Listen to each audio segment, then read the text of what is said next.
Aloha, all of my paranormal people. Welcome once again to another exciting and mind-blowing episode of Insane Disappearances as I delve into the mysterious and read the cases from this book right here. Yes, folks, Missing 411, David Paulides' very first issue of 411 cases of missing people that has never been solved, which come straight from our national parks and national forests and urban areas. Let's get started, shall we? I am your host, Lamont.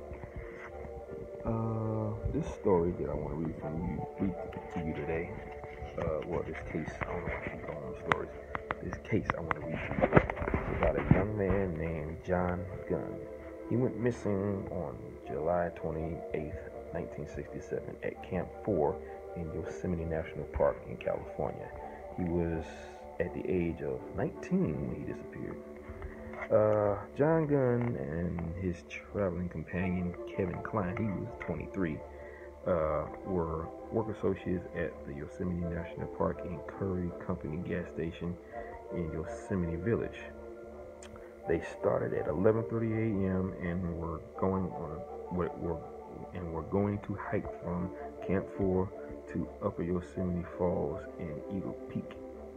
The pair did not return from their trip, and an extensive search ensued.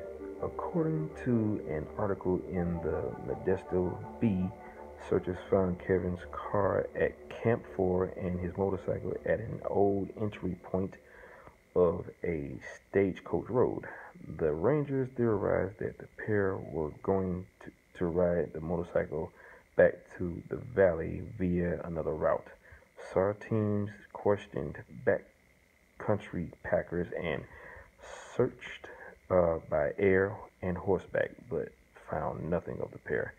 5 weeks after they disappeared, hikers found the submerged body of John Gunn in a deep pool in Yosemite Creek, upstream from Lower Yosemite Falls. According to what Butch Farabee documented on page 384 of his book, Death in Yosemite Off the Wall, he had drowned and he somehow had sustained a broken neck.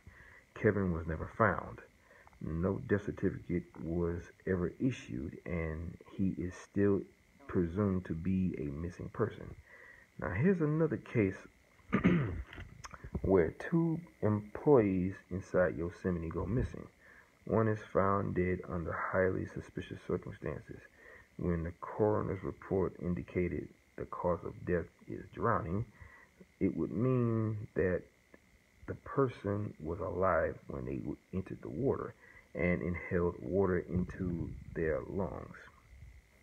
It would appear from Farabee's statement that he found it slightly unusual that John had a broken neck.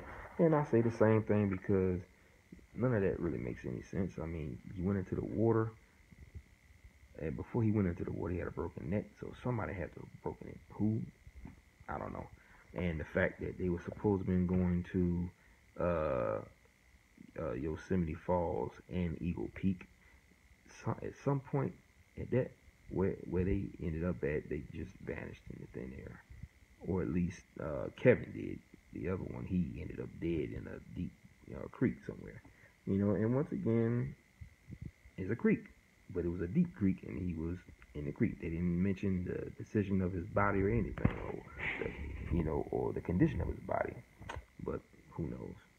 But that's all I got on that story at this point. I will, of course, be reading more of the cases from this book, and I will make sure that everybody gets a chance to listen to what I've got to say about these cases, and I will voice my theories on what's really going on these cases. So, always imparting, aloha, mahalo, and ahuiho, which means till we meet again.